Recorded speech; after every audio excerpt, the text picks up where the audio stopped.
Il y avait un homme très riche, puissamment riche, qui vivait une brillante et joyeuse vie.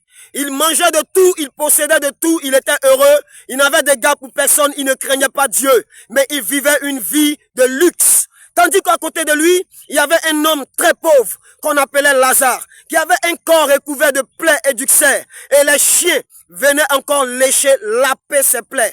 Mais cet homme craignait Dieu, obéissait et croyait en l'existence du paradis et de l'enfer. Et il mangeait que les miettes qui tombaient de la table du riche. Oh, c'était malheureux pour cet homme. Mais quelque temps après, le pauvre Lazare est mort et il fut porté par les anges dans le sein d'Abraham. Et après encore quelque temps, le riche aussi est mort et lui, il fut enseveli dans le séjour des morts. Et tandis qu'il était en proie à la souffrance, au tourment par le feu, à l'enfer, le riche lève les yeux et il voit le père Abraham et Lazare dans le sein d'Abraham, au calme, au tranquille. Et il dit à père Abraham, s'il te plaît père Abraham, dis à Lazare de mettre son doigt dans de l'eau afin de me rafraîchir la gorge, car je souffre cruellement dans ces flammes. Et le père Abraham va lui répondre en lui disant, souviens-toi mon enfant, quand tu étais sur la terre, tu vivais une brillante et joyeuse vie. Tandis que Lazare, lui, n'avait que des maux, il n'avait que la souffrance. Mais voilà, maintenant, lui, il est ici consolé.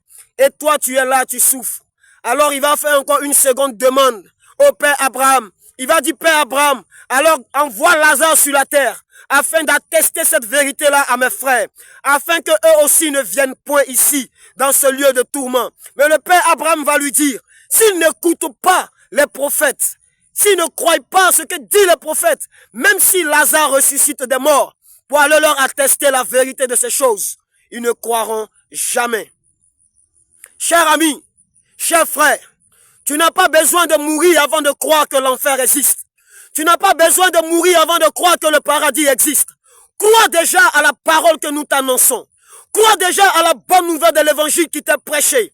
Car l'enfer existe. Le paradis existe. Et si tu ne crois pas, après la mort, il sera trop tard. Tu verras la vérité comme cet homme, mais tu ne pourras plus revenir sur la terre. Tu verras la réalité, mais tu ne pourras plus être sauvé. Jésus te garantit à 100% la vie éternelle. C'est pourquoi Dieu a permis qu'une telle personne soit incarnée dans le ventre d'une femme et qu'il naisse et qu'il porte encore le fardeau de l'humanité sur ses épaules en le clouant à la croix. Il a dit tout est accompli. En Jésus, tu peux être sauvé. En Jésus, tu peux avoir la vie éternelle. Ne doute point. Ne reste pas dans les débats, dans l'incrédulité.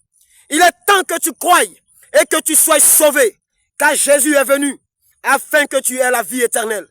C'est pourquoi il est dit qu'il n'y a dans le ciel ni sur la terre aucun autre nom qui a été donné par lequel nous pouvons être sauvés, si ce n'est le nom de Jésus.